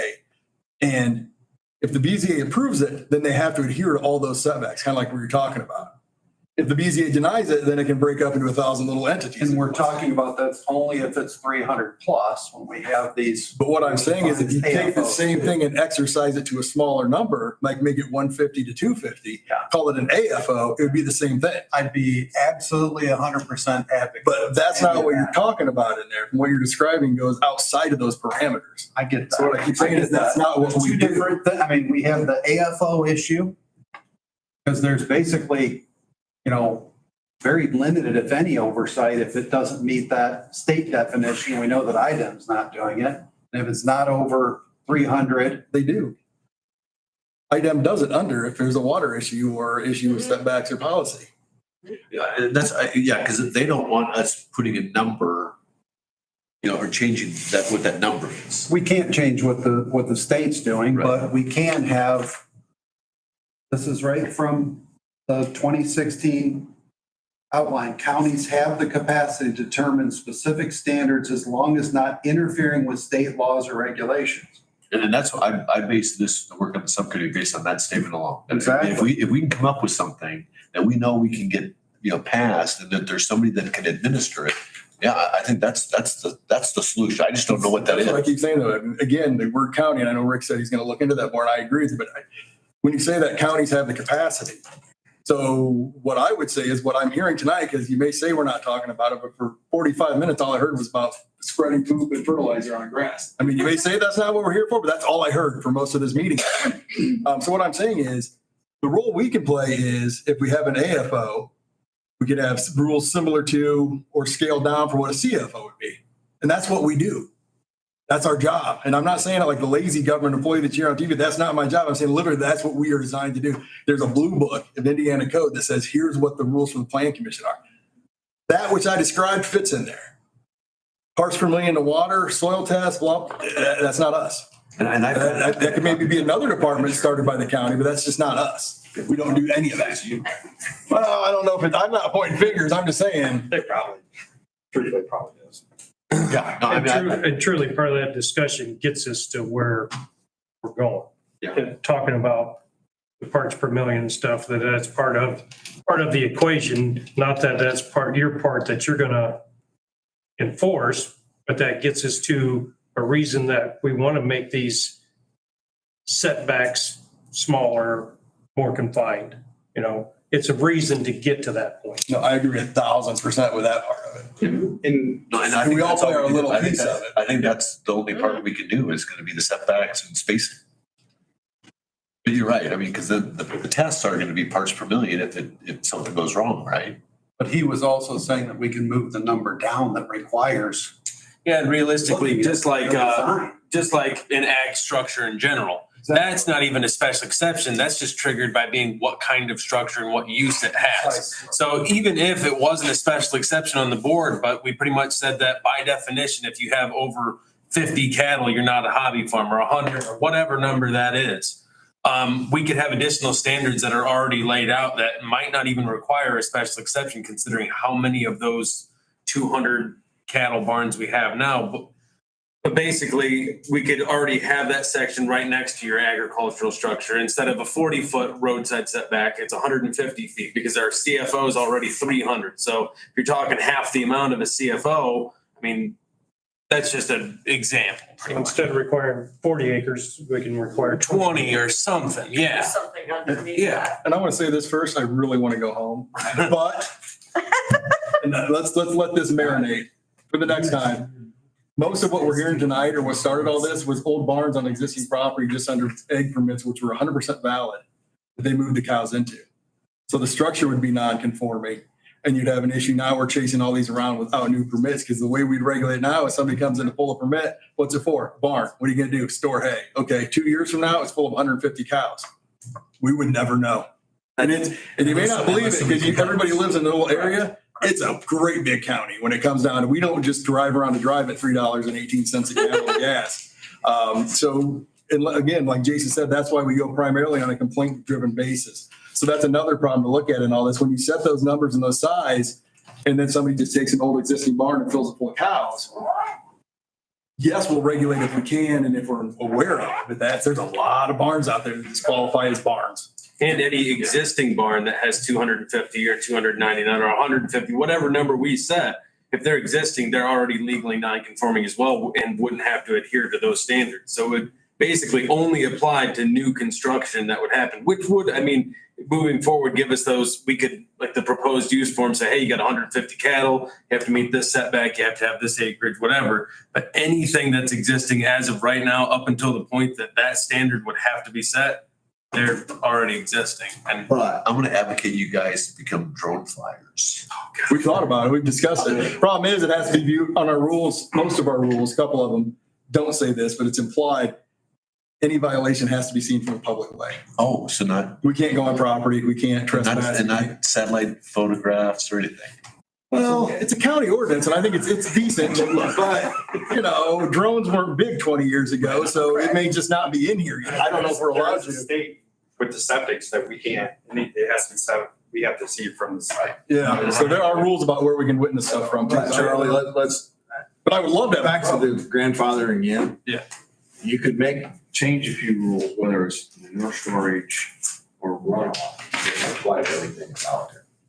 I get what you're saying, yeah, as far as your overall You can't buffer change the strip. structure, you can't change the setbacks because it's there. I fully agree. Yeah, But you could control the the use control itself. runoff. 'Cause that's no different than an item complaint. You walk into someplace and they got runoff, they're gonna tell you got to control that. Yeah. You could do the same thing with an AFO and just like no pile of manure on dirt.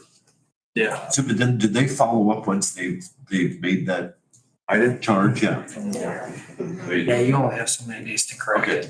it. Okay, so I mean, that was the the last part. one was in front of Putting some us, teeth in it. Mr. Trick up there at Fremont, they come in and counted cattle. He was over 300 head. They had to him 60 days to comply or depopulate.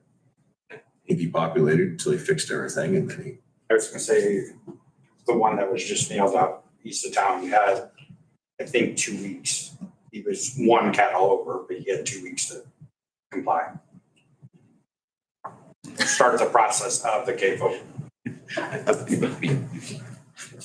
I want to say just one thing.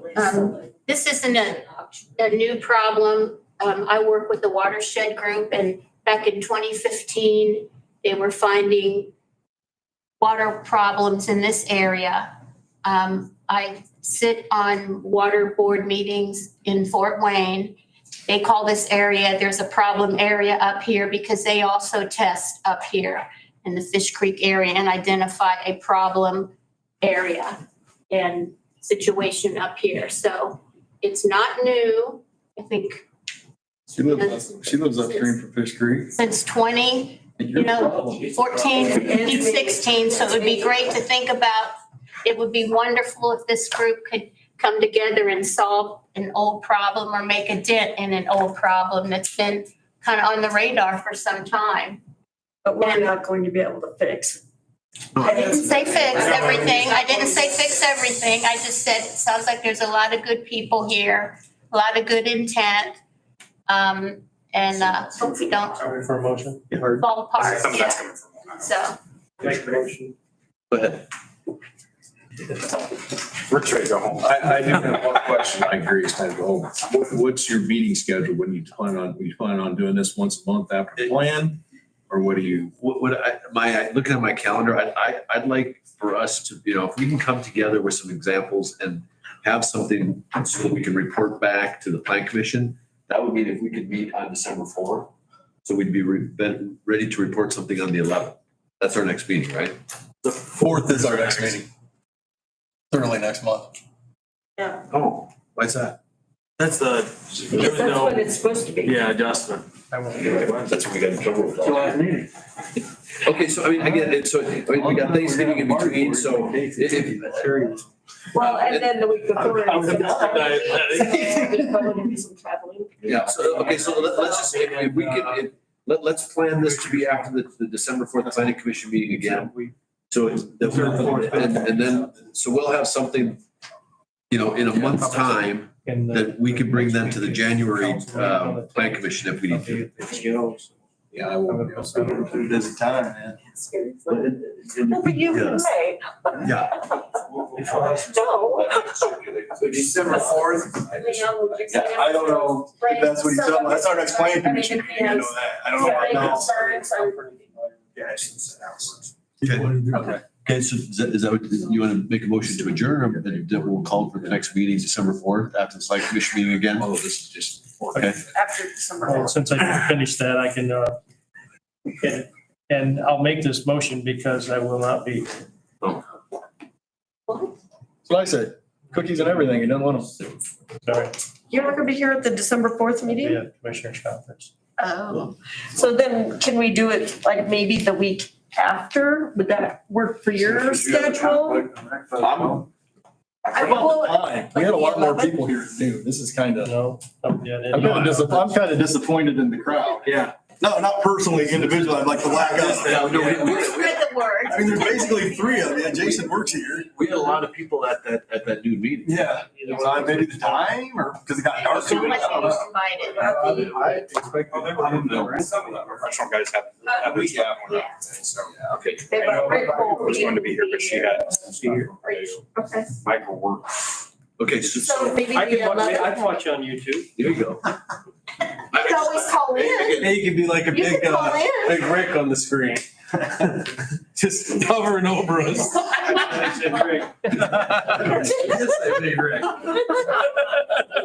Charlie. I mean, you can call in. No more. You can call in. So, like I said, I think we've got some time to be able to do some investigation, on some of the rest of the flu studies. We can find some examples if we can. But, aside from that, I think that, we've got some good outline here at least. I think Kevin's suggestion is a great one. I mean, coming from you, that carries more weight, honestly, as far as you understand this stuff better than the rest of us. Certainly Leon does. But you're not available, Kevin's not available on the 11th, right? No, I am on the 11th. Okay, so let's plan this for the 11th.